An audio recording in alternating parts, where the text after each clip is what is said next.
లంబోదరుడు, గణనాయకుడు, గజాననుడు, అలాగే సుముఖశ్చేకదంతశ్చ కపిలో గజకర్ణక లంబోదరశ్చో వికటో విఘ్నరాజో గణాధిప అంటూ కూడా ఎంతో అద్భుతంగా ఆ స్వామివారిని కీర్తిస్తూ చివరి దర్శనం చేసుకుంటున్నారు. మనం గమనిస్తే కూడా ఈ భారీ గణనాథుడు అద్భుతమైన పుష్ప మాలికల సోయగాలతోటి, అలాగే కరెన్సీ నోట్లు, భారీ జంజం 60 అడుగుల జంజం, 60 అడుగుల కండువ, 69 అడుగుల ఎత్తులో భారీగా ఉన్న ఈ గణనాథుని చాలా దగ్గర నుంచి చూస్తుంటే కనుల విందుగా ఉంది. అసలు స్వామివారిని దర్శిస్తూ ఉంటే ఆ మనోహర దృశ్యం ఆ కళ్ళల్లో అలా నిక్షిప్తమై ఉంది.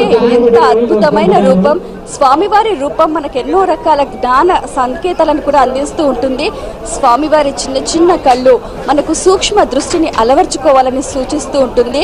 స్వామివారి ఏనుగు తల మనకు విఘ్నాలను తొలగిస్తుంది. స్వామివారి తొండం స్వాభిమానానికి ప్రతీక.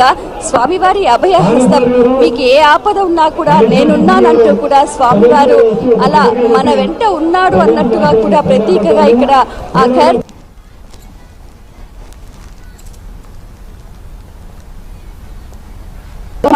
అంటే మన జీవితాన్ని, మన జన్మను చరితార్థం చేసుకోవడానికి కూడా ఒక జపం అనేది తప్పనిసరిగా చెయ్యాలి అనేది ప్రతీకగా, అలాగే స్వామివారి చేతిలో చక్రం అంటే దుష్ట శిక్షణ, శిష్ట రక్షణకు ప్రతీకగా కూడా భావించవచ్చు.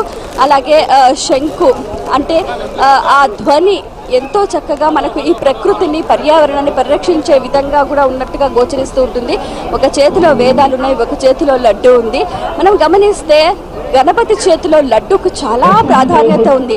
అంటే మనం శనగపిండి, బెల్లం, తీపి పదార్థం అది శుక్రుడికి సంకేతం. అందుకే తీపి పదార్థం ఎవరైనా కూడా స్వీకరిస్తే ఆనందం, మోదం కలుగుతుంది.